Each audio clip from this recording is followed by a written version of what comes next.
প্রকৃতির বুক চিরে চলে গেছে এক দীর্ঘ সরু সড়ক, মাঝখানে চমৎকার একটি সেতু, চারপাশে শুধু জল আর সবুজের সমারোহ।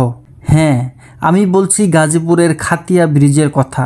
আজ চলুন আপনাকে নিয়ে যাই এই মনোরম প্রাকৃতিক সৌন্দর্যের এক অপরূপ ঠিকানায়। ভিডিওতে আরও জানাবো শহরের নিকটেই অবস্থিত চমৎকার একটি শাপলা বিলের কথা, যেখানে সকালটা শুরু হয় লাল সাদা রাশি রাশি শাপলার রঙে, আর অর্ধবেলা সেটা প্রাণবন্ত হয়ে থাকে পর্যটকদের ভিড়ে। আপনি যদি ভ্রমণ পিপাসু হয়ে থাকেন তাহলে আজকের ভিডিওটি জাস্ট আপনার জন্যই। তাহলে মূল ভিডিওটি শুরু করা যাক।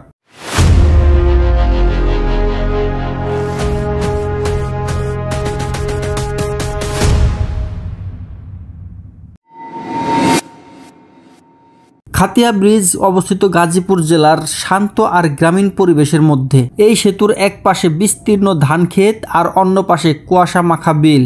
বিশেষ করে বর্ষা থেকে শীতের শুরু পর্যন্ত এখানে জলরাশি ভরে থাকে, আর সেই জলে ভাসে শাপলা শালক, বাতাসে ভেসে আসে গ্রাম বাংলার স্নিগ্ধ ঘ্রাণ। সূর্যোদয় কিংবা বিকেলের সূর্যাস্ত দুই সময়ই ব্রিজ থেকে দৃশ্যপট আপনাকে মুগ্ধ করবে। খাতিয়া ব্রিজে পৌঁছানো বেশ সহজ।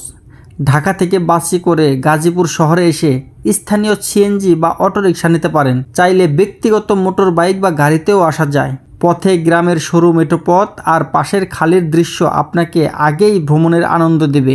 আর যারা একটু অ্যাডভেঞ্চার পছন্দ করেন তারা সাইকেল নিয়েও আসতে পারেন, তবে কাঁচা রাস্তার জন্য সাবধান থাকা উচিত। গরমের দিনে এখানে বিলে গোসলের মজা অসাধারণ। ঠান্ডা জল আর হালকা ঢেউয়ের মধ্যে ডুব দিলে মনে হবে শহরের সব ক্লান্তি ভেসে গেছে।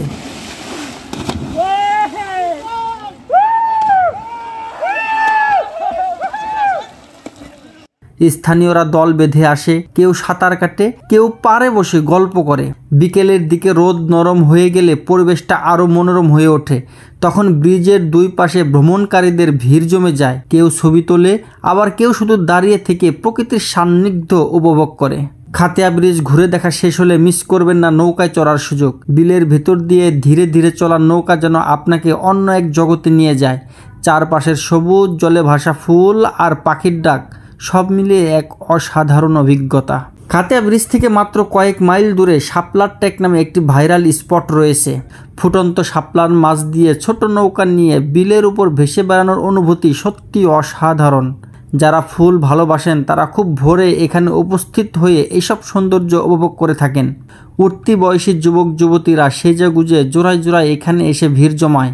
কেউ বা আবার পরিবার পরিজন নিয়ে ছুটে আসে প্রকৃতির টানে। 200 থেকে 300 টাকায় আপনি এই ছোট ছোট নৌকাগুলো ভাড়া করতে পারবেন। চাইলেই হাত ভর্তি শাপলা ফুল নিয়ে যেতে পারবেন প্রিয়জনকে উপহার দেওয়ার জন্য। সব মিলিয়ে অসাধারণ একটি সময় পার করতে সকাল 7টার মধ্যে আপনাকে এখানে আসতে হবে। আর নৌকায় ওঠার ক্ষেত্রে পর্যাপ্ত নিরাপত্তা নিশ্চিত করে তবেই উঠতে হবে। যদি কখনো গাজীপুরে আসেন, একটু সময় বের করে খাতিয়া ব্রিজে ঘুরে আসুন। এখানে নেই কোনো কৃত্রিম সাজসজ্জা, আছে শুধু প্রকৃতির নিজস্ব রূপ। বিকেলের হাওয়া, বিলে গোছল, নৌকার ভ্রমণ আর সেতুর উপর দাঁড়িয়ে শেষ রোদ্দুরের দৃশ্য, এইসব মুহূর্ত আপনার মনকে ছুঁয়ে যাবে। সেই সাথে যদি হয় লাল সাদা শাপলার সমারোহ, সেক্ষেত্রে যেন সোনাই সোহাগা। হয়তো আবারও ফিরে আসতে মন চাইবে, যেমনটা আমার চাইছে এখন।